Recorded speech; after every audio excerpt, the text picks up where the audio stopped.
오늘 저는 엘리야와 가뭄 이런 제목으로 말씀을 드리겠습니다. 제가 수요일 저녁에 엘리야 말씀을 전했는데요. 제가 말씀을 전하다 보니까 엘리야라고 해야 되는데 이사야 선지자가 이렇게 계속 하는데 수요 예배 참여한 교인들이 멀뚱멀뚱 보기만 하지 목사님 이사야가 아니라 엘리야입니다 이런 분이 없더라고요. 그래서 나중에 누가 알려줘서 아니 친작 얘기를 해야지 내가 계속 이사야라고 하는데 엘리야라고 말하지 않았느냐고 제가 얘기를 했습니다. 구약의 선지자 중에 가장 위대한 선지자를 꼽으려고 한다면 엘리야를 꼽을 수가 있습니다. 열왕기상 17장 우리가 오늘 함께 말씀을 읽었는데요. 열왕기는 왕들의 이야기를 기록하고 있는 책입니다. 그러니까 왕들을 중심으로 구약의 역사를 다루고 있다는 겁니다. 그런데 이 열왕기에 선지자와 관련된 분량이 상당히 많이 차지를 하고 있는데 우리가 잘 아는 엘리야와 엘리사 이야기입니다. 이처럼 엘리야는 구약의 수많은 선지자들 중에 가장 독보적인 선지자라고 할 수 있겠습니다. 그러면 이 엘리야 선지자가 언제 활동을 한 선지자고 어디에서 활동을 한 선지자냐 우리가 관심을 가질 필요가 있는데요. 당시 이스라엘은 남유다와 북이스라엘 왕국으로 분단이 되어 있는 상태였습니다. 남유다는 다윗 왕조가 계속 왕위를 계승했고 북이스라엘은 여로보암 이후로 9번이나 왕조가 바뀌었는데 그 가운데 네 번째 왕조인 오므리 왕조 때에 엘리야가 활동을 합니다. 이 오므리 왕조의 그 두 번째 왕이 아합 왕인데 성경을 읽어보니 아합 왕을 어떻게 소개를 하고 있느냐 16장 30절에 이렇게 아합 왕을 소개합니다. 그의 이전에 모든 사람보다 여호와 보시기에 악을 더욱 행하여 다시 말하면 가장 악한 왕으로 아합 왕을 소개하고 있습니다. 이 아합 왕이 통치하던 시대에 북이스라엘에서 활동한 선지자입니다.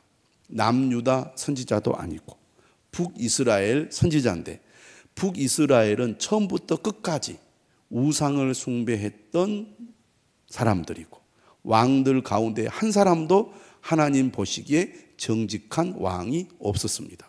그 중에 가장 독보적인 악한 왕이 바로 아합 왕입니다. 이 아합 왕 시대에 하나님께서 엘리야라는 걸출한 선지자를 부르셨는데 왜 하나님께서 이렇게 하셨을까라고 우리가 생각을 해보면 하나님은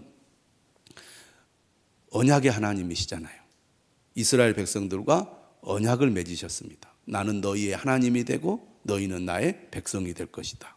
이 언약 때문에 하나님은 악한 길로 가고 있는 이스라엘을 버리지 않고 여전히 그들을 향하여 긍휼을 베풀고 계셨다는 것입니다. 그래서 그들을 하나님께로 돌이키고 여호와가 어떤 분인지를 알게 하기 위해서 엘리야를 보내신 것입니다. 오늘 우리는 본문을 통해서 하나님께서 엘리야를 어떻게 부르시고 또 엘리야를 어떻게 인도하시는지를 오늘 이 7절 말씀을 통하여 확인할 수가 있는데요. 먼저 우리가 엘리야가 어떤 사람인지를 살펴보기 위해서 1절을 한번 보도록 하겠습니다. 17장 1절 길르앗에 우거하는 자 중에 디셉 사람 엘리야가 아합에게 말하되 엘리야는 사람이 북이스라엘의 가장 악한 왕인 아합에게 하나님의 말씀을 선포합니다. 뭐라고 선포하느냐? 내가 섬기는 이스라엘의 하나님 여호와께서 살아계심을 두고 맹세하노니 내 말이 없으면 수년 동안 비도 이슬도 있지 아니하리라.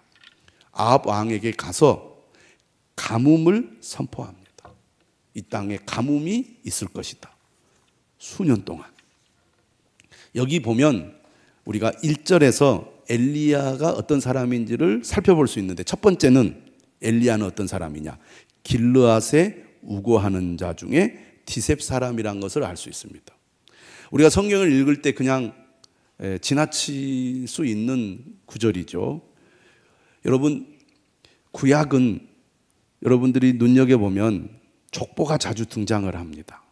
그리고 어떤 사람을 소개할 때 그 사람의 출신 배경, 또 집안, 그 사람이 어떻게 하나님의 부르심을 받게 됐는지에 대한 배경이 소개가 되는데, 이 엘리야는 그런 소개가 전혀 없습니다. 단지 그가 어디 출신이라는 것만 소개가 되어 있어요. 출생 배경이나 가정 환경이나 성장 과정에 대한 기록이 전혀 없다는 것입니다. 여기서 우리가 이제 생각해 볼 부분은 뭐냐면, 이처럼 중요한 시대에 중요한 일을 맡길 사람을 하나님이 부르시는데 그 사람의 배경이 별 볼 일이 없더라는 겁니다. 이건 뭘 얘기해 주느냐? 하나님은 어떤 분이신가? 하나님은 우리가 생각하지 못하는 인물을 생각하지 못한 때에 하나님의 일꾼으로 부르신다는 것입니다. 하나님은 다양한 사람들을 부르시죠. 그런데 하나님은 때때로 우리가 생각할 때는 별로 중요하지 않는 인물을 하나님의 사람으로 부르시더라는 겁니다. 여러분, 이스라엘의 가장 위대한 왕을 꼽으라고 하면 역시 다윗 왕을 꼽을 수 있습니다. 그런데 이 다윗 왕은 어떤 사람입니까? 하나님께서 사무엘을 통해서 새로운 왕을 택하실 때 이새의 집안으로 보내시잖아요. 이새라는 사람이 자기 아들을 다 불러 모읍니다. 7명의 아들을.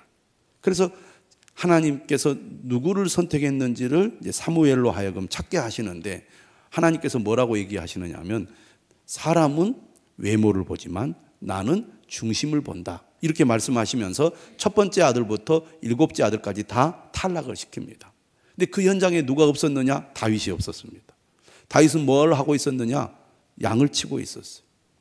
다시 말하면 이새라는 사람이 생각할 때 다윗은 존재감이 없는, 그저 막내 아들로만 생각을 했던 겁니다. 그런데 하나님은 7명의 아들 중에서가 아니라 그의 아버지가 전혀 생각지도 못한 8번째 아들을 하나님께서 새로운 왕으로 택하시거든요. 하나님은 어떤 분이신가? 이처럼 우리가 생각하는 것과 달리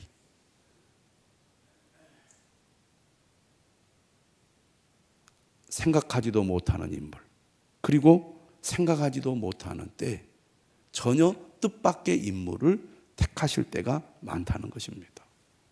고린도전서에서도 그렇게 얘기하지 않습니까? 약한 자를 들어 강한 자를 부끄럽게 하시는 하나님이십니다. 오늘 우리는 이 엘리야를 보면서 어떤 생각을 할 수가 있느냐? 아, 하나님의 생각과 우리의 생각은 다르구나. 하나님의 부르시는 방법은 우리의 생각과 다르구나. 이것을 알 수가 있습니다. 그래서 우리가 옆에 있는 사람들을 볼 때 무시해서는 안 됩니다. 저 사람은 하나님의 부르심을 받아 하나님께 쓰임 받을 만한 자격이 없는 사람이다, 이렇게 우리가 함부로 판단해서는 안 된다는 겁니다. 하나님은 전혀 생각지도 못하는 사람을 쓰시거든요.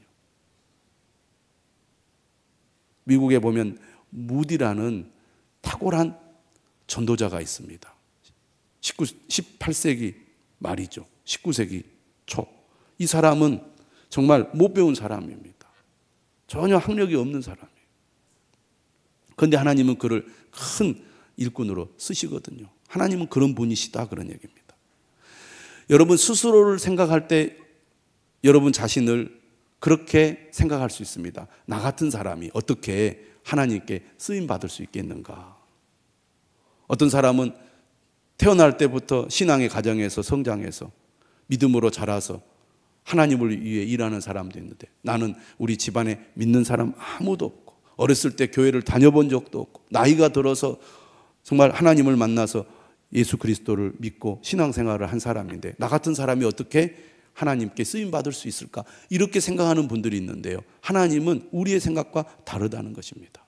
그래서 우리는 다른 사람도 무시해서는 안 되지만 나 스스로도 나는 자격이 없어, 나는 하나님 앞에 쓰임받을 만한 그런 사람이 못 돼, 이렇게 스스로 단정 지어서도 안 됩니다. 하나님께서 부르시면 우리는 언제든지 쓰임받을 수 있습니다. 하나님께서 택하시면 우리는 하나님의 일꾼으로 쓰임받을 수 있다는 것을 믿으시기를 바랍니다. 두 번째로 우리가 1절에서 찾아볼 수 있는 엘리야는 어떤 사람인가? 엘리야가 아합에게 이렇게 얘기를 합니다. 1절이죠. 내가 섬기는 이스라엘의 하나님 여호와께서 살아계심을 두고 맹세하노니. 이 부분에서 우리는 엘리야의 신앙 고백을 엿볼 수가 있습니다. 엘리야가 어떻게 얘기하느냐면 이스라엘의 하나님은 바알이 아니라 여호와다라고 지금 고백하고 있습니다. 이스라엘의 하나님 여호와. 당시 이스라엘은 아합의 아내 이세벨로 말미암아 바알 신앙이 거의 국교 수준이었습니다. 예루살렘에 바알 신전을 두고 바알에게 제사를 드렸어요. 바알만 있었던 게 아닙니다. 아세라라든지 밀곰이라든지 몰록이라든지 다양한 우상들이 예루살렘에서 숭배가 됐는데 그중에 가장 대장이 누구냐? 바알입니다. 그런데 이 이세벨이라는 여인은 시돈의 공주죠. 바알 신앙을 철저히 믿는 그 집안에서 시집온 여자입니다. 그래가지고 이 아합 왕은 이 이세벨에게 꽉 잡혀있는 왕이었어요. 이세벨이 시키는 대로 잘 따르는 왕이었습니다. 근데 이 이세벨이 바알 신앙이 투철했거든요. 그러다 보니까 이스라엘은 바알 신앙으로 아주 가득 차 있었습니다. 그래서 이세벨은 어떻게 하느냐? 하나님을 믿는 선지자들을 다 제거하고 죽였습니다. 그러다 보니까 18장에 보면은 오바댜라는 왕궁의 신하가 몰래 100명의 선지자를 숨겨두었다가 음식을 제공하기까지 했어요. 이처럼 바알 신앙이 투철한 나라로 변질이 됐는데 이때 누가? 엘리야가 우리의 참 신은 바알이 아니다, 여호와 하나님이시다, 이렇게 강력하게 선언하고 나선 겁니다. 그리고 뭐라고 얘기합니까? 이 하나님은 지금 살아계셔서 역사하시는 분이다. 바알은 가짜라는 것입니다. 거짓이라는 겁니다. 바알은 어떤 신이냐면 폭풍과 비의 신입니다. 이스라엘 백성들이 농사를 짓지 않다가 가나안에 정착했을 때 농사 짓는 법을 배워야 되잖아요. 가나안 사람들에게 배웁니다. 가나안 사람들에게 농사 짓는 법을 배우면서 무엇도 함께 그들이 수용을 합니까? 가나안 사람들이 믿는 바알 신도 그들이 수용을 하게 되죠. 바알이 우리에게 비를 내려서 우리의 농작물을 풍요롭게 한다, 그 믿음을 가나안 사람들은 가지고 있었고 그것을 받아들이는 이스라엘 사람들도 가지게 된 것입니다. 근데 이 바알 신앙을 투철하게 믿는 이세벨은 당연히 그것을 중요하게 여기지 않았겠습니까? 바알은 우리에게 비를 내려서 우리의 농작물을 풍요롭게 한다. 그런데 이 엘리야는 뭐라고 말합니까? 아니다. 바알은 거짓이다. 바알은 신이 아니다. 진정한 신은 하나님이시다 라고 선언하는 거예요. 가뭄을 선포한다는 것은 무엇을 말합니까? 바알은 결코 백성들에게 비를 내리는 신이 아니다. 하나님이 비를 내리는 신이다. 이것을 알게 하려고 가뭄을 선언한 거예요.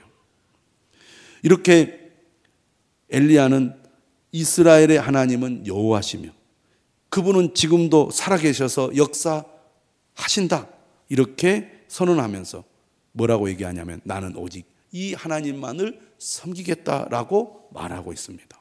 내가 섬기는 이스라엘의 하나님 여호와께서 살아계심을 두고 맹세하노니. 엘리야의 신앙 고백을 여기에서 엿볼 수 있습니다. 엘리야라는 이름의 뜻이 무엇입니까? 여호와는 나의 하나님이시다, 이런 뜻입니다. 분명한 신앙 고백이 있었기 때문에 하나님은 엘리야를 부르셨고 엘리야는 자신의 신앙 고백대로 사는 사람이었습니다. 하나님은 어떤 사람을 쓰시는가? 바른 신앙 고백과 그 신앙 고백 위에 살아가는 사람을 쓰시는 것입니다. 그 사람이 출신 배경이 무엇인지, 그 사람이 어떤 능력과 지식을 가지고 있는지 그것을 중요하게 여기지 않고 하나님은 엘리야의 믿음의 중심을 보셨다는 겁니다. 그가 선포하죠. 내 말이 없으면 수년 동안 비도 이슬도 있지 아니하리라. 바알 숭배자들에 대해서 선전포고를 합니다.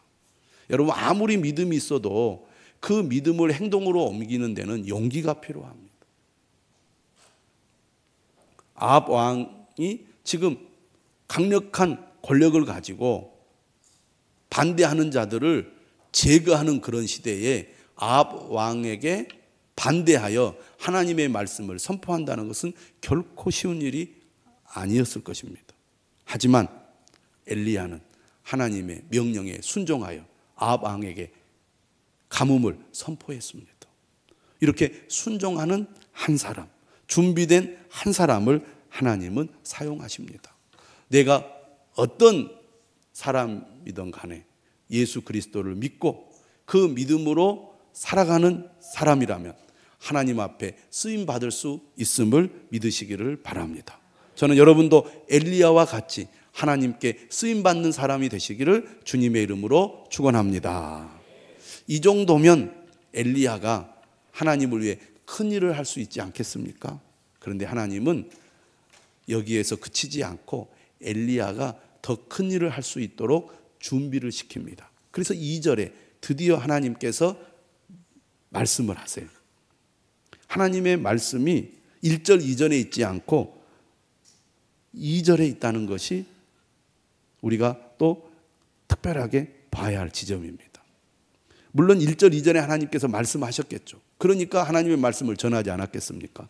그런데 오늘 성경은 구체적으로 하나님의 말씀이 엘리야에게 임했다고 2절에 이야기하고 있습니다. 그가 하나님의 명령에 순종하고 났을 때 하나님이 명령을 하시는데 그 명령의 내용이 3절 이하의 말씀입니다. 3절, 4절이죠. 뭐라고 얘기합니까? 너는 여기서 떠나 동쪽으로 가서 요단 앞 그릿 시냇가에 숨고, 그릿 시냇가에 가서 숨으라는 것입니다. 요단 강의 지루에 있는 매우 작은 시냇가입니다. 그릿이라는 이 단어의 뜻은 단절이라는 뜻을 가지고 있습니다. 그러니까 사람으로부터 피해서 단절된 곳에서 숨어 있으라는 것입니다. 왜 그럴까요? 아합 왕이 엘리야를 가만두지 않을 것을 하나님은 알고 계셨기 때문입니다. 그래서 하나님께서 엘리야에게 임하셔서 그릿 시냇가로 가서 숨어라 이렇게 명령을 내립니다. 그런데 거기까지는 좋아요. 왜? 자신도 두려움을 느꼈을 것입니다. 그러니 하나님이 피하여 숨으라고 할 때 그 말씀이 그에게는 위안이 되었을 거예요. 그런데 그 다음이 중요해요. 그 다음이 뭐라고 하느냐? 4절에 그 시냇물을 마시라. 거기까지도 좋습니다. 내가 까마귀들에게 명령하여 거기서 너를 먹이게 하리라. 여러분, 하나님의 명령에 순종하여 위험한 임무를 수행했는데 너 그릿 시냇가로 가서 숨어라. 그러면 내가 까마귀를 보내서 너에게 먹을 것을 제공하리라. 그러면 여러분들은 어떻게 생각하시겠습니까? 하나님, 그게 말이 되는 소리입니까? 내가 너 몰래 오바댜 같은 18장에 나오는 오바댜 같은 사람을 보내서 날마다 먹을 것을 제공해 주겠다. 이렇게 하면 납득이 되지만 까마귀를 보내서 먹을 것을 제공해 준다. 이해가 안 되잖아요. 납득이 안 됩니다. 그런데 하나님은 그렇게 이상한 말씀을 하고 있는 거예요. 왜 하나님은 이렇게 이해할 수 없는 말씀을 하실까요?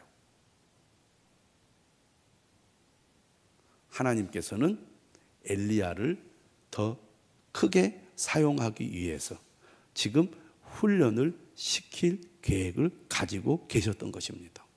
18장에 보면 엘리야는 바알의 선지자 450명과 대결을 하게 됩니다. 그들이 주류예요. 그들은 왕의 지지를 받고 있는 사람, 특별히 이세벨, 서슬퍼런 이세벨의 지원과 지지를 받은 사람들입니다. 450대 1로 싸워가지고 이기기가 쉽겠습니까? 어렵겠습니까? 쉽지 않은 일이죠. 그런데 엘리야는 그들과 싸워서 이겼을 뿐만 아니라 그들을 잡아서 다 죽입니다. 완전히 척결해버리는 거죠. 그런 일을 그가 할 수 있겠느냐 그 말이에요. 물론 그가 용기를 가지고 가뭄을 선언하는 행동을 했습니다. 그것도 쉽지 않은 일이지만 그것보다 훨씬 더 큰 일을 그가 해야 됩니다. 그래서 하나님께서는 그를 훈련시키기 위해서 그리 시냇가로 보냅니다. 여러분, 우리가 하나님께 쓰임 받으려면 준비되어 있어야 합니다. 하나님은 준비된 만큼 사용하십니다. 그러면 우리가 어떻게 준비를 합니까? 훈련이 없이는 불가능합니다. 우리가 하나님 앞에 쓰임 받으려면 반드시 훈련이 필요하다는 겁니다. 여러분, 우리가 세상에 나가서 어떤 일을 할 때도 마찬가지죠. 내가 어떤 일을 제대로 수행하려면 준비되어야 하고, 준비되기 위해서는 반드시 훈련의 과정이 필수입니다. 훈련의 과정 없이 어떤 일을 제대로 수행한다? 그것은 잘못된 것입니다. 있을 수 없는 일입니다. 하나님은 이처럼 엘리야를 훈련하기 위하여 그리 시냇가로 보내시죠. 그러면 하나님은 어떤 훈련을 엘리야에게 시키느냐? 두 가지를 우리가 여기서 생각해 볼 수 있는데, 첫 번째 훈련은 하나님의 말씀에 순종하는 훈련을 시키십니다. 자, 오늘 본문 5절에 보면 하나님께서 이해할 수 없는 이상한 말씀을 하셨을 때 엘리야가 어떻게 반응합니까? 그가 여호와의 말씀과 같이 하여 곧 가서, 지체하지 않았습니다. 요단 앞 그릿 시냇가에 머물매. 하나님이 시킨 대로 하셨어요. 이해할 수 없어도, 마음에 들지 않아도 하나님이 시키는 대로 할 때 우리는 순종 훈련을 하게 됩니다. 하나님의 기본적인 순종의 원리는 뭐냐? 도무지 받아들일 수 없는 말씀, 논리적으로 이해가 되지 않는 말씀, 내 뜻과 내 마음에 맞지 않는 그런 일들을 통해서 우리를 훈련하신다는 것입니다. 그것이 어떻게 보면 가장 기본적인 순종의 원리라고 할 수가 있습니다. 엘리야가 지금 그런 상황에 처한 거예요. 너 거기 가서 숨어 있어라. 그러면 내가 까마귀를 보내서 너에게 먹을 것을 제공하리라. 하나님, 말도 안 되는 소리 하지 마십시오.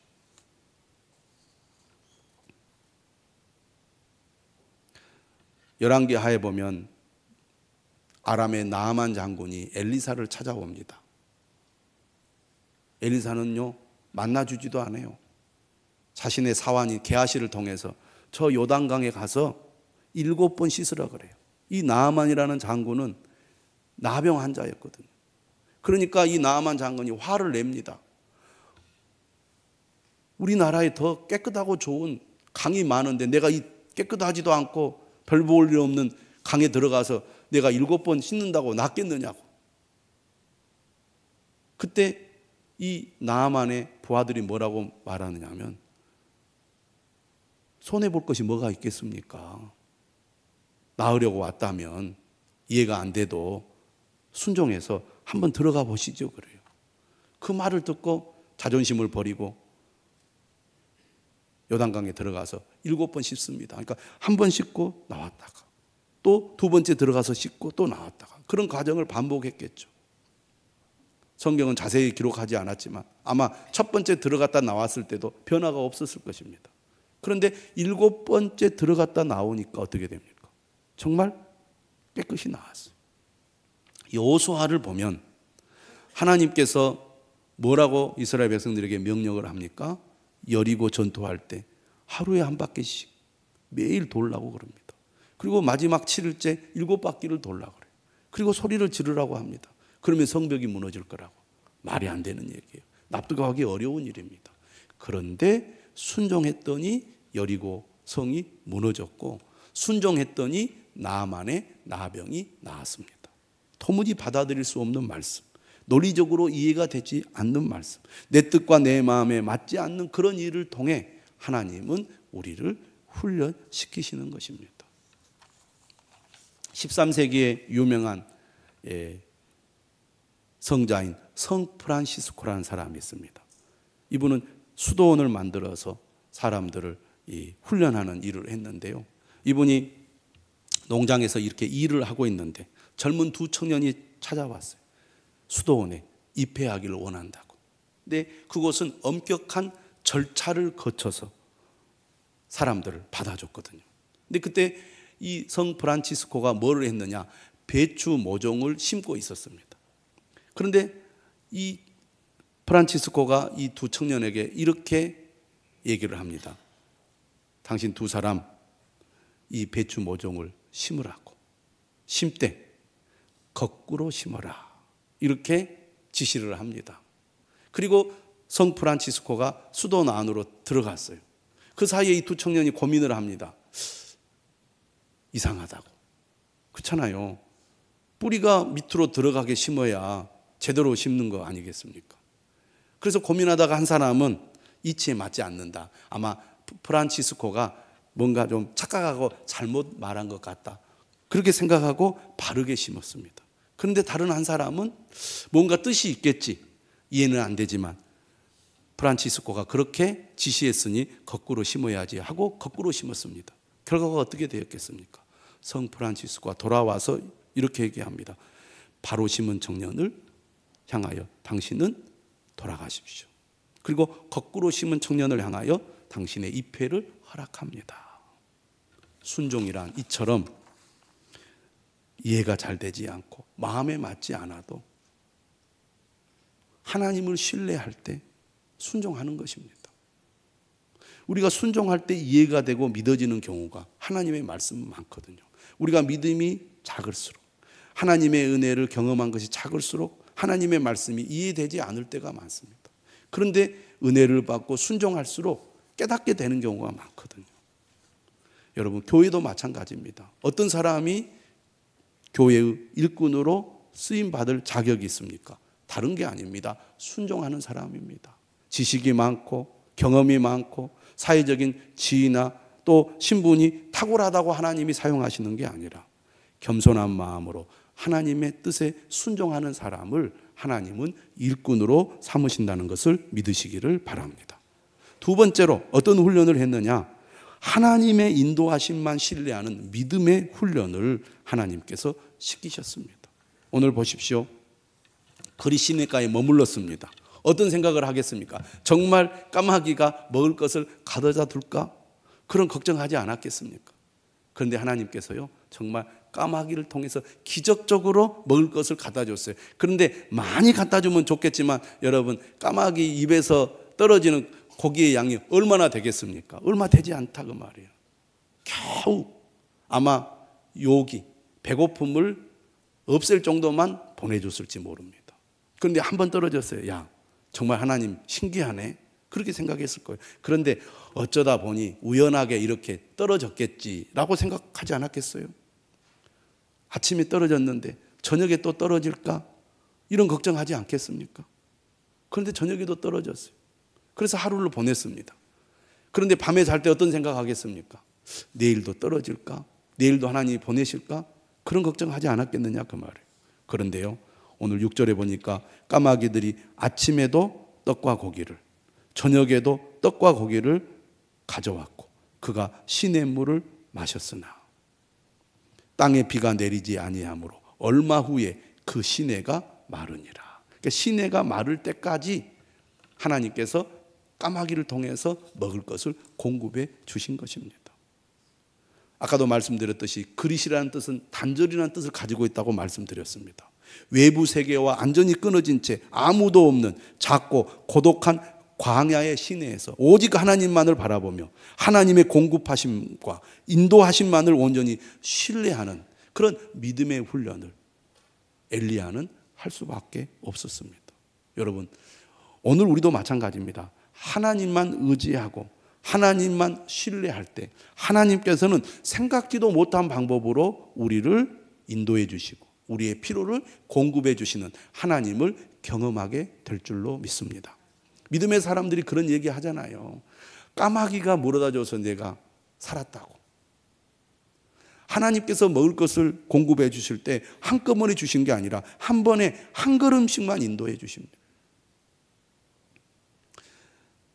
저 미래까지 걱정하지 않을 정도로 하나님이 공급해 주시면 얼마나 좋겠습니까? 근데 그렇지 않을 때가 많아요. 딱 거기까지만. 그럴 때가 참 많습니다. 전 여러분들이 날마다 하나님만을 의지하고 신뢰하는 믿음의 훈련을 통하여 하나님께 쓰임받는 여러분 되시기를 바랍니다. 힘들고 어려울 때 고난 가운데서 정말 그날 겨우 버텨가면서 살아가는 경우들이 얼마나 많이 있습니까? 그런데 여러분들 그날 버텨가면서 하나님을 의지하는 가운데 하루, 한 달, 1년 또 수년을 우리가 보내고 나서 뒤를 돌아다 보면 하나님께서 여기까지 나를 인도해 주셨구나. 그리고 이 어려운 가운데서도 나에게 필요한 것들을 채워주시고 공급해 주셨구나. 이것을 우리가 깨닫게 될 때가 있습니다. 그 순간에는 정말 하나님 왜 이렇게 나를 힘들게 하시고 나를 확실하게 인도하지 않고 요만큼만 인도해 주시고 겨우겨우 살아가게 하십니까? 라고 우리가 탄식할 때가 있는데 믿음으로 하나님을 신뢰하고 나아가 보면 지나온 세월이 하나님의 인도하심이었고 하나님의 공급하심이었고 하나님이 함께 하셨음을 우리는 깨닫지 않습니까? 저는 여러분들이 그런 믿음을 가지시기를 바랍니다. 지금 엘리야와 같은 고난의 때를 보내고 있다면 지금 내 삶의 현장이 하나님께서 나를 믿음으로 훈련하는 현장임을 믿으시기를 바랍니다. 나를 순종의 길로 이끌고 믿음의 길로 이끌어서 나를 엘리야와 같이 사용하시려고 나를 훈련하시는구나. 그렇게 믿음으로 여러분들이 고백하시기를 주님의 이름으로 축원합니다.